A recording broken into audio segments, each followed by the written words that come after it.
கர்த்தருடைய பரிசுத்த நாமத்துக்கு மகிமை உண்டாதாக. இந்த நாளிலும் ஆண்டவருடைய வார்த்தைகளை பேசும்படியாக வாய்ப்பு கொடுத்த என் தேவாதி தேவனுக்கு நன்றி செலுத்துகிறேன். இந்த மாதம் நமக்கு சமாதானத்தின் மாதமாக இருப்பதால சமாதானத்தை பற்றிய வசனங்களை தியானிக்கலாம்னு சொல்லிட்டு எண்ணுகிறேன். நம்முடைய தேவன் சமாதானத்தின் தேவன். அவருக்கு சமாதானத்தை குறித்த அநேக பெயர்கள் உண்டு. நம்முடைய இல்லத்திலும் நம்முடைய உள்ளத்திலும் சமாதானத்தை தருகிறவர் நம்முடைய ஆண்டவராகிய இயேசு கிறிஸ்து ஒருவர்தான். அவருடைய நாமங்களில் ஒரு 5 மட்டும் பார்த்து அவர் தரும் 5 ஆசீர்வாதங்களை தியானிக்க அழைக்கப்படுகிறோம். எத்தனையோ ஆசீர்வாதங்களை தந்திருக்கிறார். ஆனாலும் கூட எல்லாவற்றையும் பார்க்க முடியாவிட்டாலும் 5 ஆசீர்வாதங்களை மட்டும் பார்க்க அழைக்கப்படுகிறோம். முதலாவது நாமம் சமாதான கர்த்தர். எடுத்தவங்க வாசிங்க. ஆதியாகமம் 49:10. சமாதான கர்த்தர் வருமளவும் செங்கோல் யூதாவை விட்டு நீங்குவதும் இல்லை, நியாயப்பிரமாணிக்கன் அவன் பாதங்களை விட்டு ஒளிவதும் இல்லை, ஜனங்கள் அவரிடத்தில் சேருவார்கள். ஆமென். சமாதான கர்த்தர்னா சைலம். இது மேசியாவாகிய இயேசு கிறிஸ்துவை குறிக்கும் ஒரு பெயர். இயேசு கிறிஸ்து பூமியில பிறக்கும் வரைக்கும் யூதாவின் அதிகாரம் நிலைத்திருக்கும் என்பதை நிலைத்திருக்கும்னு சொல்லிட்டு அந்த அதை பற்றி இது குறிக்குது. இந்த வசனம் குறிக்குது. இந்த தீர்க்க தரிசனத்தின்படி சமாதான கர்த்தர் வரும்போது இஸ்ரவேல் மாத்திரமல்லையா அனைத்து புறஜாதிகளும் அவருக்கு கீழ்ப்படிவார்கள் சொல்லிட்டு இந்த வசனம் நமக்கு சொல்லுது. அதே மாதிரி பிதாவாகிய தேவன் கொடுத்த வாக்குத்தத்தத்தின்படி யூதா கோத்திரத்தின் வழியாக உலகத்திற்கு இரட்சகராகிய இயேசு கிறிஸ்துவை தந்து சகல ஜனங்களுக்கும் அவரின் சமாதானம் அருளித்தார் என்பது இதனுடைய பொருள் சொல்லிட்டு நம்ம பார்க்க முடியும். அப்போஸ்தலனாகிய பவுலும் கூட தெசலோனிக்கரை வாழ்த்தும் போது என்ன சொல்றாருன்னா, சமாதானத்தின் கர்த்தர் தாமே எப்பொழுதும் சகல விதத்திலும் உங்களுக்கு சமாதானத்தை தந்தருள்வாராக, கர்த்தர் உங்கள் அனைவரோடும் கூட இருப்பாராக என்று சொல்லி வாழ்த்துகிறார். எனவே நம்மோடு இருக்கிறவர், நமக்கு சமாதானத்தை தருகிறவர் ஆண்டவராகிய இயேசு கிறிஸ்து மாத்திரமே. அல்லேலூயா, அல்லேலூயா. 2வது சமாதான பிரபு. ஏசாயா 9:6 வாசிக்க முடிஞ்சா வாசிங்க, இல்லைன்னா நானே படிச்சேன். நமக்கு ஒரு பாலகன் பிறந்தார், நமக்கு ஒரு குமாரன் கொடுக்கப்பட்டார், கர்த்தத்துவம் அவர் தோளின் மேல் இருக்கும். அவர் நாமம் அதிசயமானவர், ஆலோசனை கர்த்தர், நித்திய பிதா, அவர் நாமம் அதிசயமானவர், ஆலோசனை கர்த்தர், வல்லமையுள்ள தேவன், நித்திய பிதா, சமாதான பிரபு எனப்படும். அதாவது கிறிஸ்து பிறப்பதற்கு ஏறக்குறைய 700 ஆண்டுகளுக்கு முன்பாகவே பிறக்க போகும் மேசியாவுக்கு ஏசாயா தீர்க்கத்தை சேர்ந்த 5 நாமங்களை சுட்டினார். அதைத்தான் நம்ம இப்ப படிச்சோம். இதுல முக்கியமான நாமம் என்னன்னா சமாதான பிரபு. இந்த பூமிக்கு சமாதானத்தை கொடுக்க பிதாவாகிய தேவன் சமாதான பிரபுவாகிய இயேசு கிறிஸ்துவை பூமிக்கு அனுப்பினார் சொல்லி அனுப்பி வைத்திருக்கிறார் அப்படின்னு சொல்லி நம்ம பாக்குறோம். 3வது நாமம் சமாதான ராஜா. இது எபிரேயர் 7:2-4 வரை படிச்சோம்னா இது புரியும். அது எப்படின்னா எடுக்க முடியுமா? எடுத்தவங்க வாசிங்க. 2 மட்டும் படிச்சா போதும். எபிரேயர் 7:2. இவனுக்கு ஆபிரகாம் எல்லாவற்றிலும் தசமபாகம் கொடுத்தான். இவனுடைய முதற்பேராகிய மெல்கி சேதேக்கு என்பதற்கு நீதியின் ராஜா என்றும், பின்பு சாலேமின் ராஜா என்பதற்கு சமாதானத்தின் ராஜா என்றும் அர்த்தமாம். ஆமென், ஆமென், ஆமென். கர்த்தருக்கு சமாதான ராஜான்னு சொல்லிட்டு ஒரு பெயர் இருக்கு. பழைய ஏற்பாட்டுல கர்த்தர் தாயும் தகப்பனும் வம்ச வரலாறும் இல்லாம தேவகுமாரனுக்கு ஒப்பானவராய் ஆபிரகாம் காலத்திலே மெல்கி சேதேக்கு என்ற ராஜா சமாதானத்தை கொண்டு வந்தான்னு சொல்லி நம்ம பாக்குறோம். அதனால அவரை சாலோமின் ராஜா என்றும் சமாதானத்தின் ராஜா என்றும் அழைக்கிறோம் சொல்லிட்டு இந்த எபிரேயர்ல படிச்சு பார்த்தோம்னா 2 முதல் 4 வசனம் வரை படிச்சு பார்த்தோம்னா இதுல உள்ள புரிஞ்சு கொள்ள முடியும். அடுத்தபடியா 4வதாக சமாதான காரணர். மீகா 5:5. இவரே சமாதான காரணர். அசிரியர் நம்முடைய தேசத்திலே வரும்போதும் நம்முடைய அரண்மனைகளை மிதிக்கும் போதும் 7 மேய்ப்பரையும் 8 அதிபதிகளையும் அவனுக்கு விரோதமாக நிறுத்துவேன் அப்படின்னு சொல்லி இந்த வசனம் சொல்லுது. இது எப்படின்னா, நம்முடைய வாழ்க்கையில அசிரியனை போன்ற பெரிய பிரச்சனைகள் நம்மளை நெருங்கினாலும் சமாதான கர்த்தர் நம்மோடு இருக்கிறார். அவர் நமக்கு சமாதானத்தையும் பாதுகாப்பையும் தருவார் அப்படின்னு சொல்லி இந்த அதிகாரத்துல நம்ம பார்க்க முடியும். அவர் வந்து பரலோகத்தில் இருக்கிறவர்களுக்கும் பூலோகத்தில் உள்ளவர்களுக்கும் சமாதானக்காரனர். இஸ்ரவேலரையும் புறஜாதியாரையும் ஒன்றாக்கினவர். பாவம் என்கிற பிரிவினையாகிய தடுப்பு சுவரை தகர்த்தவர். அவர் வந்து அன்புக்கும் சமாதானத்துக்கும் காரணமாகிய தேவன் சொல்லிட்டு எபேசியர் 2:14 நம்ம வாசிக்க முடியும். ஐந்தாவதாக சமாதானத்தின் தேவன். இப்ப அப்போஸ்தலனாகிய பவுல் எழுதிய புதிய ஏற்பாட்டுல அப்போஸ்தலனாகிய பவுல் எழுதிய நிறுவ பாடங்கள்ல மீண்டும் மீண்டும் சமாதானத்தின் தேவன் என்ற பெயர் வருகிறது.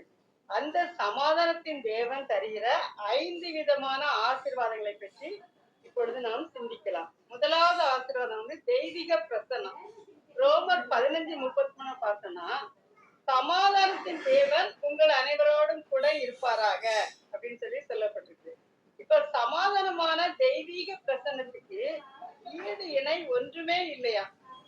ஒன்றுமே இல்ல ஒன்றுமே கிடையாது. ஆகவே பழைய ஏற்பாட்டு பரிசுத்தவான்களானாலும் சரி, புதிய ஏற்பாட்டு பரிசுத்தவான்களானாலும் சரி, சமாதானத்தை கொண்டு வரும் கர்த்தருடைய நாமத்தினாலே வந்து ஜனங்களை வந்து ஆசீர்வதிச்சாங்க. அதே மாதிரி கர்த்தரும் கூட மனம் மகிழ்ந்து எப்படி தேவ ஜனங்களை ஆசீர்வதிக்க வேண்டும் என்று சொல்லி தம்முடைய ஊழியக்காரருக்கு விசேஷமாக ஆசாரியர்களுக்கு சொல்லி கொடுத்தாராம். கர்த்தர் வந்து என்ன சொல்றாரு? தம்முடைய முகத்தை உன்மேல் பிரசன்னமாக்கி உனக்கு சமாதானம் கட்டளையிட கடவர் என்று எண்ணாகமம் 6:26 சொல்லியிருக்கார். அப்படியே ஊழியர்களும் ஆசீர்வதிக்கும் போது கர்த்தர் தமிழ் ஜனத்துக்கு பலன் கொடுப்பாரு, கர்த்தர் தமிழ் ஜனத்துக்கு சமாதானம் மறுபடி ஆசீர்வதிப்பார் அப்படின்னு சொல்லி ஆசீர்வதிப்பாங்க. அதை வந்து நம்ம சங்கீதம் 29:11 நம்ம வந்து பார்க்க முடியும். அப்போஸ்தலனாகிய பவுல் கூட அவருடைய நிருபங்கள்ல எல்லாம் எல்லா திருச்சபைகளுக்கும் நம்முடைய பிதாவாகிய தேவனாலும் கர்த்தராகிய இயேசு கிறிஸ்துனாலும் உங்களுக்கு கிருபையும் சமாதானமும் உண்டாவது என்று சொல்லி ஆசீர்வதித்தார்.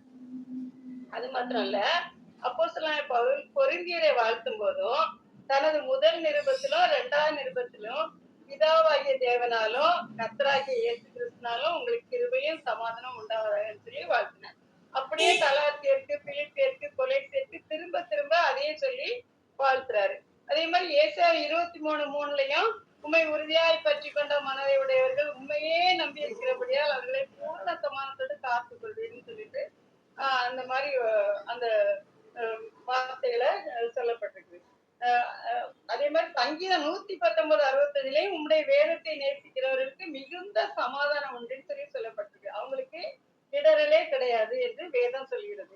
நம்ம கூட அநேக நேரங்கள்ல நம்ம உள்ளத்துல கலக்கங்கள் ஏற்பட்டு செய்வது அறியாது திகழ்த்திருக்கும் சந்தர்ப்பங்கள்ல நம்ம வந்து தேவ சமூகத்துல காத்திருந்து நம்முடைய அபிஷேகத்தை புதுப்பித்து அபிஷேகத்தின் நிறைவால நம்மை காத்து கொண்டு உள்ளான மனசலில் பலப்படும் போது சமாதானத்தையும் இளைப்பாறுதலையும் அமைதியையும் பெற்றுக்கொள்ள முடியும் அப்படின்னு சொல்லி நம்ம வேத வசனங்கள்ல கூட நம்ம பார்க்க முடியும். அதே மாதிரி நம்முடைய அனுபவபூர்வமாகவும் நம்ம வந்து அதை உணர முடியும். அதே மாதிரி இந்த வார்த்தையின் மூலமாக நம்ம கற்றுக்கொண்டது என்னன்னா, அவருடைய பிரசன்னா நமக்கு சமாதானத்தை கொண்டு வந்து ஆசாரியர்கள் நம்மை ஆசீர்வதிக்கும் போது தேவ சமாதானம் நமக்கு உண்டாகிறது. தேவ சமூகத்தில் காத்திருந்து நம்முடைய அபிஷேகத்தை புதுப்பிக்கும் போது நமக்கு பூரண சமாதானம் கிடைக்கிறதுன்னு சொல்லி பார்க்க முடியும். அடுத்து 2வது சாத்தான் மீது வெற்றி. இப்ப நம்ம வந்து எதை பார்த்தோம்னா சாத்தான் மீது வெற்றி. அது ரோமர் 16:20 வாசிய ரோமர் 16:20. சமாதானத்தின் தேவன் சீக்கிரமாய் சாத்தானை உங்கள் கால்களின் கீழே நசுக்கி போடுவார். நம்முடைய கர்த்தராகிய இயேசு கிறிஸ்துவின் கிருபை உங்களுடைய கூட இருப்பதாக. ஆமென். ஆமென் ஆமென் ஆமென். தெய்வீக பிரசன்னத்தை பார்த்தோம் ஃபர்ஸ்ட், அவருடைய ஆசீர்வாதம். 2வது சாத்தான் மீது வெற்றி. சமாதானத்தின் தேவன் சீக்கிரமாய் கால்களுக்கு கீழே வந்து நசுக்கி போடுவாராம் சாத்தான. இந்த சமாதானத்தின் முதல் விரோதியே சாத்தானும் அவருடைய சேனைகளும் தான். சாத்தான் வந்து சமாதானத்தை தருகிற கர்த்தருக்கும் எடுத்து நிற்கிறான், கர்த்தருடைய பிள்ளைகளுக்கும் எடுத்து நிற்கிறான். சமாதானத்தை கெடுப்பதற்காக ஆயிரமான தந்திர வழிகளை வகுக்கிறான்னு சொல்லி நம்மளால பார்க்க முடியும். கண்ணிகளை கால்களுக்கு விரிக்கிறானாம். அவனுடைய சதி திட்டங்கள் எல்லாம் கர்த்தர் அறிந்திருக்கிறபடியால் அவனுடைய கிரியைகளை அழிக்கும்படித்தான் தன்னுடைய ஒரே பேரான குமாரனை பூமிக்கு அனுப்பினான்னு சொல்லி 1 யோவான் 3:8 சொல்லுது. அப்படியே கல்வாரி சிலுவையில சாத்தானின் தலையை நசுக்கி ஆண்டவராகிய இயேசு கிறிஸ்துவும் ஜெயம் கொண்டான்னு சொல்லி பார்க்க முடியும். இப்ப சாத்தான் மேல நாமும் வெற்றி கொள்ளும்படியாக அதிகாரங்களையும் ஆளுகைகளையும் கொடுத்திருக்கிறாரு. லூக்கா 10:19, சங்கீதம் 91:13 இந்த வசனங்கள் எல்லாம் சத்துருடைய கட்டுகளை சுட்டரிக்கும்படி அக்கினி அபிஷேகத்தை நம் மீது ஊற்றி இருக்கிறார். சாத்தானை ஜெயிக்க நாம் செய்ய வேண்டிய காரியம் என்னன்னு பார்த்தோம்னா, யாக்கோபு 4:7 படி பிசாசுக்கு எதிர்த்து நிக்கணும். அப்போ அவன் நம்மளை விட்டு என்ன பண்ணுவான்? ஓடி போவான்னு சொல்லி பார்க்க முடியும். தீங்கு நாளிலே அவனை எதிர்க்கவும் என்று எபேசியர் 6:13 எழுதப்பட்டது. தாவீது தைரியமாய் கோலியாத்தை எதிர்த்து நின்றான். தாவீது கோலியாத்தின் பெரிய உருவத்தை பார்க்கல, அவனை விட பெரியவராய் கர்த்தர் தன்னோடு இருக்கிறதை அவன் உணர்ந்தான். கர்த்தர் பெரியவராய் நம்மோடு இருப்பதை நம்மளும் உணர்வோம். அவர் எல்லா தேவதூதர்களையும் பெரியவர், சாத்தானிலும் பெரியவர், இந்த உலகத்தில் இருப்பவர்களும் நம்மளில் இருப்பவர் பெரியவர் சொல்லிட்டு நம்ம பார்க்க முடியும். கர்த்தர் சாத்தானை கடிந்து கொண்டார்னு சொல்லி பார்த்தோம், அதட்டினான்னு பார்த்தோம். சில நேரங்கள்ல பேசக்கூடாதுன்னு சொல்லி கட்டளையிடுவார். இப்போ பிரதான தூதனாகிய மீகாவேல் கூட சாத்தானை தூசணமாக குற்றப்படுத்த துணியாம கர்த்தர் உன்னை கடிந்து கொள்வாராக அப்படின்னு சொல்லி யூதா 1:9 நம்ம வாசிக்க முடியும். மத்தேயு 16:23 கூட ஆண்டவராகிய இயேசு கிறிஸ்து எனக்கு பின்னாலே போ சாத்தானே சொல்லி சாத்தானை கடிந்து கொள்றாரு. மத்தேயு 4:10 சாத்தானை கடிந்து கொள்கிற அதிகாரத்தையும் வல்லமையும் அவர் நமக்கு தராது. எனவே சாத்தானால் நம்மை எதிர்த்து நிற்கவே முடியாது. அசுத்தாவிகளை துரத்துவதற்கு அதிகாரம் கொடுத்திருக்கிறாரு. பிசாசுகளை துரத்துவதற்கு நமக்கு அதிகாரம் கொடுத்திருக்கிறாரு.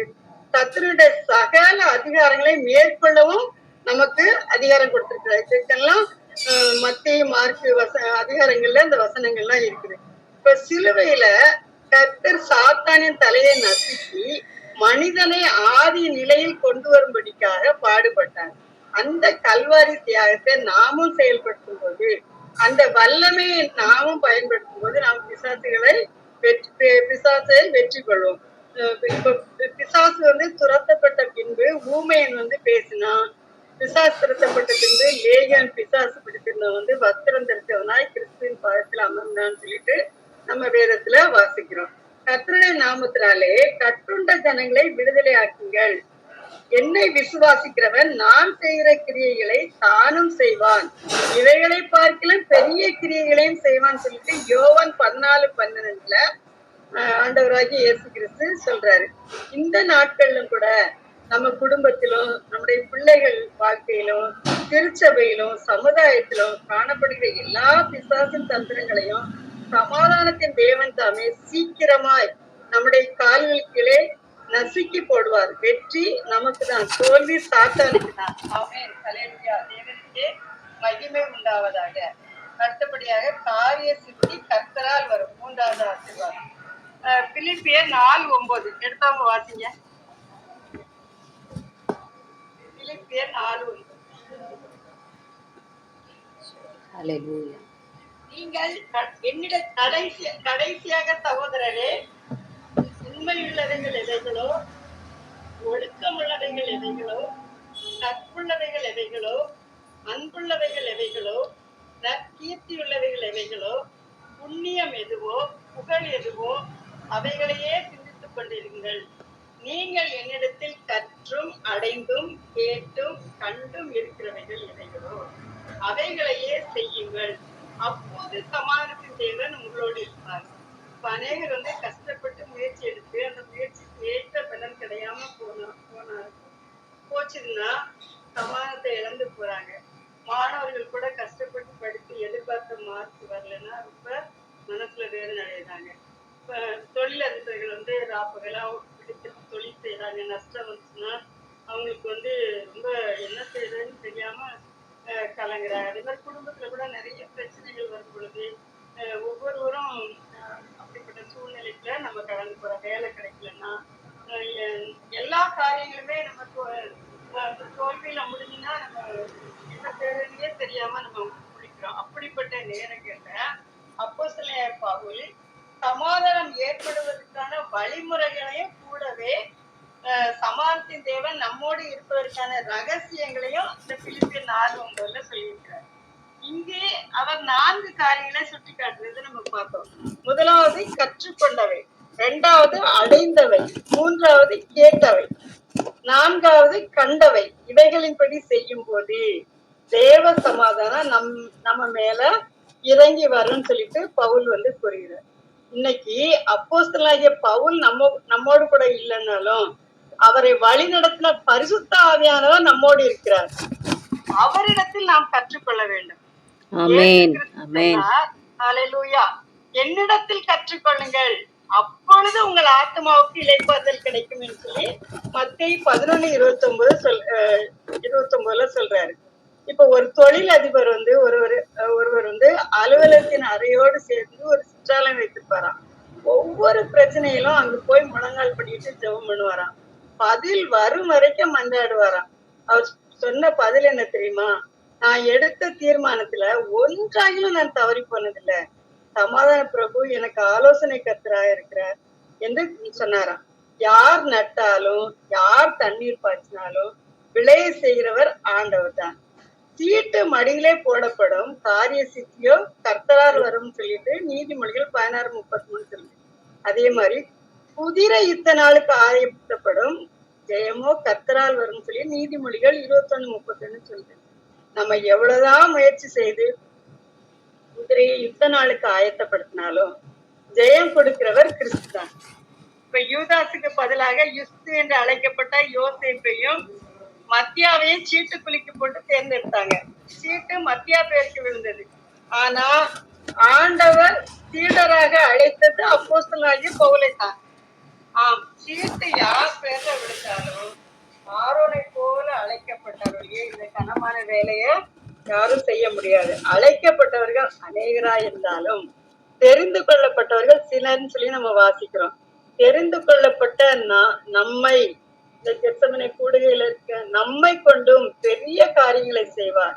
சீட்டு மடியில போடப்படும், காரிய சித்தியோ கர்த்தரால் வரும். ஆமென், ஹல்லேலூயா. அடுத்தபடியா முற்றிலும் பரிசுத்தமாக்கிறவர். வாசிக்க முடிஞ்சா வாசிங்க. 1 தெசலோனிக்கர் 5:23.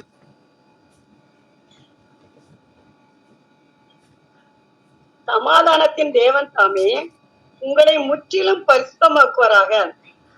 உங்கள் ஆவி, ஆத்மா, சரீரம் முழுவதும் கர்த்தராகிய இயேசு கிறிஸ்து வரும்போது குற்றமற்றதா இருக்கும்படி காக்கப்படுவதாக.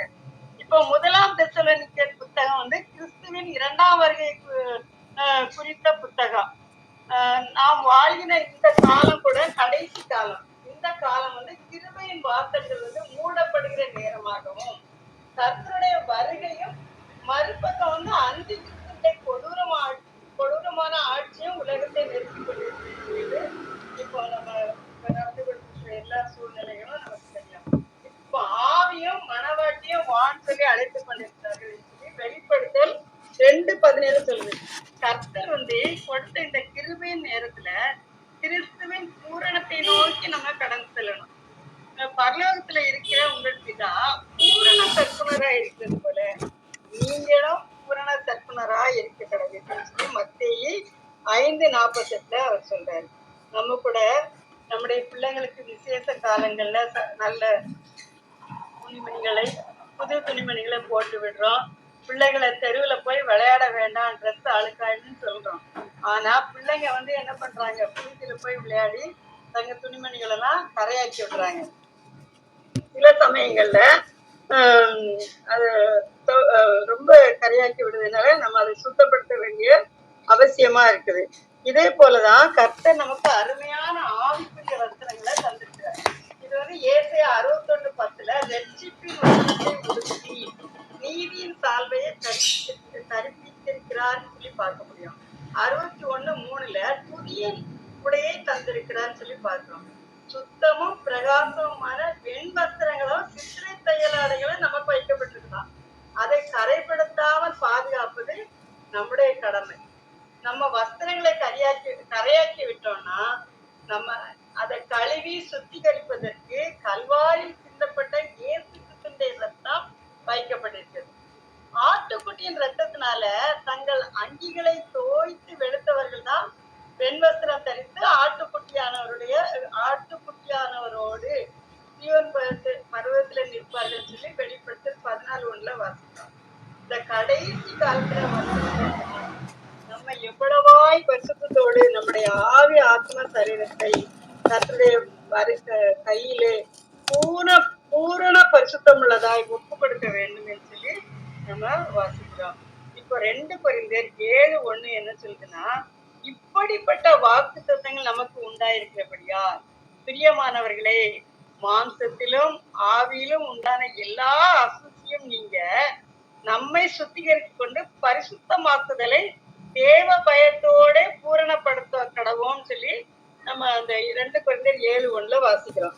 கிறிஸ்து வெளிப்படும் நாள் மிகவும் சமீபமாகிவிட்டது.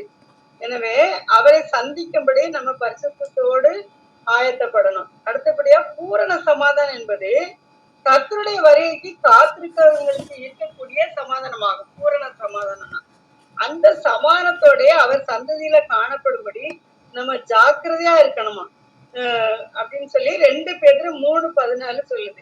எப்படியாவது சமாதானத்தை நாடி அதுல வளர்ந்து பூரண சமாதானத்தை பெற்றுக்கொள்ளணும்னு சொல்லி நம்ம பாக்குறோம். இந்த பூரண சமாதானத்தை பெற்றுக்கொண்ட தேவ பிள்ளைகள் நிமிர்ந்து பார்த்து தங்கள் தலைகளை உயர்த்தி, மத்தேயு 21:27-28 இந்த வசனங்கள் இருக்குது. இதுல வாசிக்கிறபடி ஆமேன் கர்த்தராகிய இயேசுவே வாரும் என்று சொல்லிக்கொண்டு அவருடைய வருகைக்காக காத்து கொண்டிருக்கிறார்கள் சொல்லிட்டு நம்ம வாசிக்க முடியும். இன்னைக்கு நம்முடைய நிலை என்ன? கர்த்தருடைய வருகையில் பூரண சமாதானத்தோட அவரை சந்திக்க ஆயத்தமா? பூரண சமாதானத்தோட தேவனிடத்தில் சேருவோமா? நாம் சிந்திக்க அழைக்கப்படுகிறோம். அடுத்தபடியாக உயிர்த்தெழ செய்வார். 5வது ஆசீர்வாதம் உயிர்த்தெழ செய்வார். எபிரேயர் 13:20-21. இது நித்திய உடன்படிக்கையின் ரத்தத்தினாலே ஆடுகளின் பெரிய மேய்ப்பரான நம்முடைய கர்த்தராகிய இயேசுவை மரித்தோரிலிருந்து ஏறி வர பண்ணின சமாதானத்தின் தேவன் இயேசு கிறிஸ்துவை கொண்டு நமக்கு முன்பாக பிரியமானதை உங்களில் நடப்பிப்பாராகன்னு சொல்லிட்டு இந்த வசனம் சொல்லுது. இங்க பார்த்தோம்னா இயேசுவை மரித்தோரிலிருந்து ஏறி வர பண்ணின சமாதானத்தின் தேவன் என்று அப்போஸ்தலனாகிய பவுல் சொல்றாரு. இயேசு கிறிஸ்து தம்முடைய உயிர்த்தெழுதலின் மூலமாக மரணத்தை ஜெயித்தார். மரணத்தின் அதிபதியான பிசாசை ஜெயித்தாரு. பாதாளத்தின் வல்லமையை ஜெயிச்சாரு. அந்தகாரத்தின் ஆவிகளாகிய பிசாசின் சேனைகளை முறியடிச்சாரு. இந்த இயேசுவை உயிரோடு எழுப்பினது யார் அப்படின்னு பார்த்தோம்னா அவர் சமாதானத்தின் தேவன். எபிரேயர் 13:20 சொல்லி அவர் பரிசுத்த ஆவியானவர் அப்படின்னு சொல்லி ரோமர் 8:11 சொல்லுது. இங்க இயேசுவை மரித்தோரிலிருந்து எழுப்பினருடைய ஆவி என்று வாசிக்கிறோம். அந்த ஆவியானவர் உங்களில் வாசமாயிருந்தால், கிறிஸ்துவை மரித்தோரிலிருந்து எழுப்பினவர் உங்களில் வாசமாயிருக்கிற தம்முடைய ஆவினாலே சாவுக்கேதுவான உங்கள் சரீரங்களையும் அல்லேலூயா உயிர்ப்பிப்பார்னு சொல்லிட்டு ரோமர் 8:11 சொல்லுது. இப்ப இயேசுவை உயிரோடு எழச் செய்தது தேவதூதர்கள் அல்ல, கர்த்தருடைய தூதன். வானத்திலிருந்து தேவதர்கள் கர்த்தருடைய தூதன் வானத்திலிருந்து இறங்கி கல்லறையின் வாசலில் இருந்த கல்லை புரட்டி தள்ளி அதன் மேல் உட்கார்ந்தானே தவிர அவரை உயிரோட எழுப்பல. அப்படிதான் மத்தேயு 28:2 நம்ம வாசிக்க முடியும். இப்ப இயேசுவை உயிரோடு எழுப்பினவர் யாருன்னு பார்த்தா சமாதானத்தின் தேவனாகிய பரிசுத்த ஆவியானவர் தான். பிதாவாகிய தேவனுக்கும் சமாதானத்தை கொடுக்கிறவர், குமாரனாகிய இயேசுவும் சமாதானத்தை கொடுக்கிறவர், பரிசுத்த ஆவியானவரும் சமாதானத்தை கொடுக்கிறவர்னு சொல்லிட்டு நம்ம இந்த வேதத்துல வாசிக்கிறோம். இயேசு கிறிஸ்துடைய பூமிக்குரிய வாழ்க்கை முழுவதும் எப்படி ஒரு மனிதனால் சமாதானத்தோடு வாழ முடியும் என்பதற்கு ஒரு முன்மாதிரியான வாழ்க்கையா இருந்தது இயேசுடைய வாழ்க்கை. அவர் சமாதானத்தின் பாதையில ஜனங்களை நடத்தினார். எந்த பிரச்சனையும் அவர் உள்ளத்திலிருந்து சமாதானத்தை அசைக்கவே முடியல. சமாதானத்தின் தேவன் அவரை மரித்தோரிலிருந்து எழுப்பினார். எனவே அவர் நித்திரை அடைந்தவர்களில் முதற் பலனானவர். மரணம் சமாதானமா இருந்தா உயிர் தெழுதலும் சமாதானமாகவே இருக்கும்னு சொல்லி நம்ம பாக்குறோம். இயேசு கடைசி சத்துருவாகிய மரணத்தை பரிகரித்து, மரணமே உன் கூரெங்கே, பாதாளமே உன் ஜெயமெங்கே என்று சொல்லி வெற்றி முழக்கமிட்டு ஜெயவேந்தரார் உயிர் தெழுந்தார். இப்போ வேதாந்தத்துல இயேசு சாமி என்ன சொல்றாங்கன்னா, நானே உயிர் தெழுதலும் ஜீவனுமா இருக்கிறேன், என்னை விசுவாசிக்கிறவன் மரித்தாலும் பிழைப்பான்னு சொல்றாரு. உயிர் தெழுந்த இயேசு அப்போஸ்தலனாகிய யோவான் தான் என்ன சொல்றாரு, பயப்படாதே, நான் முந்தினவரும் பிந்தினவரும் உயிருள்ளவருமாய் இருக்கிறேன், மரித்தேன், ஆனால் சதா காலங்களிலும் உயிரோடு இருக்கிறேன்னு சொல்லிட்டு சொல்றாரு. ஆமே, நம்ம மரணத்திற்கும் பாதாளத்துக்குரிய திறவுகோல்களை உடையவராய் இருக்கிறேன், நான் மரணத்திற்கும் பாதாளத்திற்கும் உரிய திறவுகோல்களை உடையவராய் இருக்கிறேன்னு சொல்லிட்டு வெளிப்படுத்தல் 1:18-17 வாசிக்க முடியும். இப்ப சமாதானத்தின் தேவனாகிய ஆவியானவரால் நம்ம எப்பவுமே நிரப்பப்பட்டு கொண்டே இருக்கணும். அப்பதான் நமக்கு மகிமையான உயிர்த்தெழுதலை குறித்த நம்பிக்கை உண்டாகும். இப்ப சமாதானத்தின் தேவனாகிய ஆவியானவர் சாமி மேன்மையான உயிர்த்தெழுதலுக்கு நம்மை தகுதிப்படுத்தும்படி எப்பொழுதும் எல்லா சந்தர்ப்பத்திலும் தேவனோடு உள்ள சமாதானத்தை நம்ம காத்துக்கொள்ள வேண்டும். ஆமென், ஹல்லேலூயா. இதை ஆயத்தப்படுத்தும் போதே இந்த செய்தி மூலமாக நான் தொடப்பட்டேன். அவருடைய வருகைக்காக காத்திருப்பவர்களுக்கு இருக்க வேண்டிய பூரண சமாதானம், பூரண சமாதானத்தை பெற்றுக்கொண்ட பிள்ளைகள் நிமிர்ந்து பார்த்து தலைகளை உயர்த்தி ஆமென் கர்த்தராகிய இயேசுவே வாரும் என்று சொல்லிக்கொண்டு அவர் வருகைக்காக அவரோடு காத்து கொண்டிருந்தாங்கன்னு சொல்லி நம்ம பார்க்கலாம். இன்னைக்கு என்னுடைய நிலைமை என்ன? கர்த்தருடைய வருகை கர்த்தருடைய வருகையில பூரண சமாதானத்தோட அவரை சந்திக்க நான் ஆயத்தமா இருக்கிறேனா, அல்லது திடீரென மரணத்தை நான் சந்திக்க வேண்டியது வந்தாலும் பூரண சமாதானத்தோட தேவனிடத்துல சேர்வேனா, அதுவும் கேள்விக்குறியாதான் காணப்படுது. எனவே பாவமாக எனக்கு தோன்றுகிற எல்லா காரியங்களையும் தேவனுடைய சமூகத்துல ஊற்றி ஜெபித்த போது தேவ சமாதானம் என்னை ஆட்கொள்ளது, நிரப்பிச்சு. சமாதானத்துக்கு தேவனாகிய ஆவியானவரால் நாம் நிரப்பப்பட்டு கொண்டே இருக்க வேண்டியது அவசியம். பூரண சமாதானத்தை பெற்றுக்கொள்ள வேண்டுமானால் எப்போ ஆவியானவரோடு நம்ம உறவாடி கொண்டே இருக்கணும். அப்பதான் நமக்கு அந்த பூரண சமாதானம் கிடைக்கும். ஆண்டவருடைய வருகையில நம்ம காணப்படும். அது மிகவும் அவசியமான ஒரு காரியமாக காணப்படுகிறது. ஹல்லேலூயா, ஹல்லேலூயா. கர்த்தர் தாமே இந்த வார்த்தைகளை ஆசீர்வதிப்பாராக. அதில் ஏற்பட்டவர்கள் முடிக்கலாம். ஆமென்.